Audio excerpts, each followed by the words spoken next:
के बाद कुछ कार्य शुरू होने वाले हैं, इसलिए आप सबका स्वागत है। और मैं यहाँ पे आज समापन सत्र के लिए जो उपस्थित मान्यवर हैं उनको व्यासपीठ पर बुलाना चाहती हूँ। आदरणीय रविंद्र मुळे सर, त्रिपाठी सर, आप व्यासपीठ पर कृपया आ जाइए। महापात्र सर, आप भी आपका स्थान ग्रहण करिएगा। आइए, स्वागत है, आप स्थान ग्रहण करिए।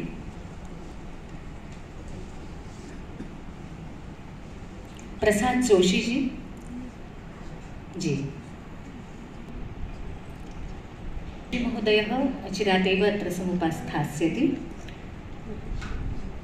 देखने के बाद, सुनने के बाद तो वो विचारों को कहीं पर एक कार्यान्वित करने का एक अवसर भी मिलना चाहिए होता है। कुछ लोगों ने आके अपने विचार रखे, कुछ लोगों ने मन ही मन में अपने विचार रखे होंगे।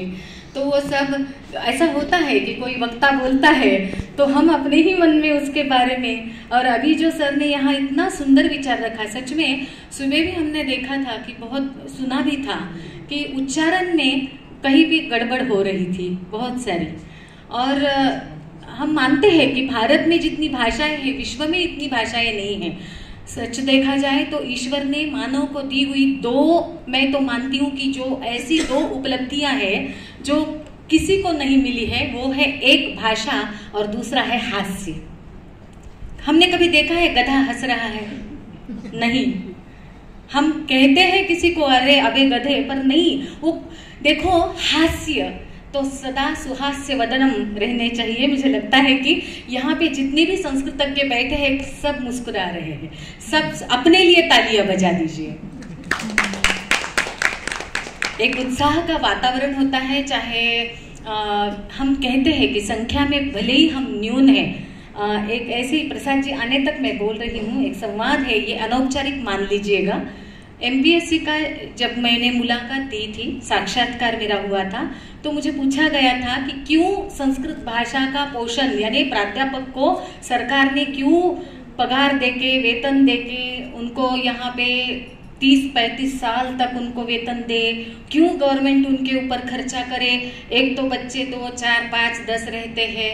तो हमने कहा था कि जो समाज को जो दिशा दे सकते हैं ना, वो कम ही लोग होते हैं, और जो दिशा देते हैं वो लोग अगर तैयार करने हैं तो संस्कृत की आवश्यकता है।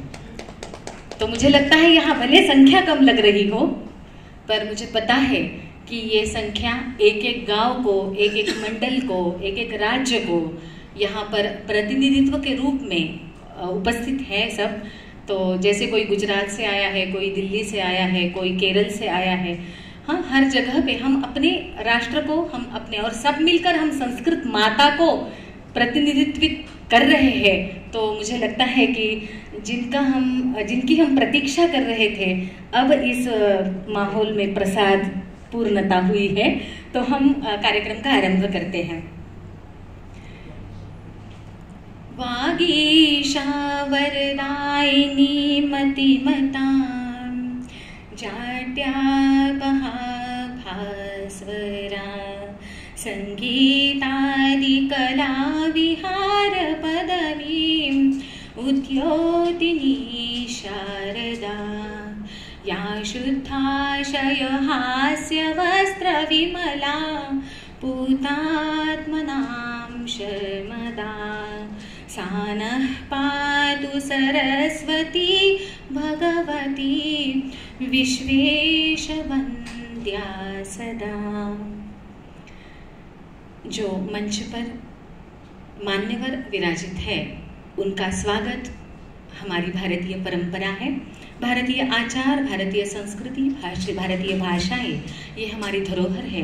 तो उसी का अनुपालन करते हुए हम स्वागत समारोह की ओर बढ़ते हैं। आज मुख्यातिथि के रूप में ऑनलाइन में सेन पाठक जी USA से जुड़े हुए हैं, उनका मैं शाब्दिक स्वागत करती हूँ। और यहाँ पर जो विष्णुपत महापात्र जी उपस्थित है, उनका स्वागत करने के लिए मैं बंसी लवाड़े को कहती हूँ। महापात्र जी यहाँ पर 2 दिनों से, उससे पहले भी उनका सहयोग रहा है, और वो यहाँ पर उत्तरदायित्व तो निभा ही रहे हैं। पर मुझे लगता है कि एक पिता होता है ना, कि जो किसी उत्सव में सारी जिम्मेदारियां उठाता है, वैसे ही उनकी ये जिम्मेदारी 2-3 दिनों से चल रही है। तो विष्णुपद नाम भी कितना अच्छा है। विष्णुपद जी, हर एक की इच्छा होती है विष्णुपद पर अपना मस्तक झुकाना। तो सच में आपका कार्यकर्तृत्व इतना ऊंचा है कि हम सब आपके सामने नतमस्तक हैं।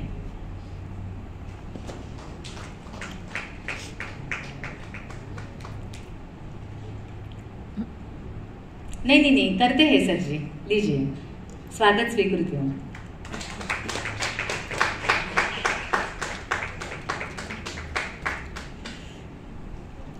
आज विशिष्टातिथि के रूप में यहाँ पर रविंद्र मुळे जी हैं। रविंद्र मुळे जी को सारा महाराष्ट्र ही नहीं तो भारतवर्ष जानता है। हम जानते हैं कि रविंद्र मुळे जी का जो वेदों का अभ्यास है, उनका जो व्यक्तिमत्व है वो सच में ऐसा है कि सामने वाले को रविंद्र का अर्थ पता चले। जो तेज होता है, जो बिना बोले अपना कार्य करते रहते हैं, और वो आभा जो है वो हमेशा प्रसृत होती रहती है। मैं रविंद्र मुळे जी का स्वागत करने के लिए महापात्र सर को प्रार्थना करती हूँ।